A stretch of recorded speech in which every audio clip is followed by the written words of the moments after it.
મોરબીમાં પુરવઠા વિભાગ દ્વારા પરા બજાર વિસ્તારમાં ગેસના બાટલાનું વેચાણ કરતા 3 વેપારીઓને ત્યાં ચેકિંગ હાથ ધરવામાં આવ્યું.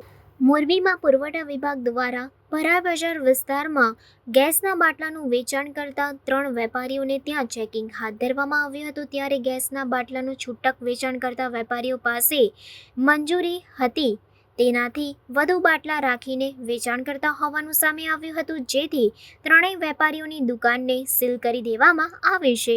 મોરબીમાં જુદા જુદા વિસ્તારમાં ગેસના બાટલાનું વેચાણ વેપારીઓ દ્વારા કરવામાં આવે છે. ત્યારે મોરબીના પરા બજાર વિસ્તાર કે જ્યાં સતત ટ્રાફિક રહે છે તે વિસ્તારમાં ગેસના બાટલા વેચતા વેપારીઓ દ્વારા દુકાનમાં મંજૂરી કરતા વધુ બાટલા રાખવામાં આવતા હતા, જેની જાણ પુરવઠા વિભાગને થઈ હતી. જેથી કરીને પરા બજારમાં આવેલ રાજ ટ્રેડર્સ, બુરહાની ટ્રેડર્સ અને દેવચંદ વશરામ એન્ડ સન્સ નામની દુકાનમાં ચેકિંગ હાથ ધરવામાં આવ્યું હતું. ત્યારે મંજૂરી કરતા વધુ ગેસના બાટલા મળી આવ્યા હતા, જેથી કરીને પુરવઠા વિભાગ દ્વારા કડક કાર્યવાહી કરીને ત્રણેય દુકાનોને સીલ કરી દેવામાં આવી છે.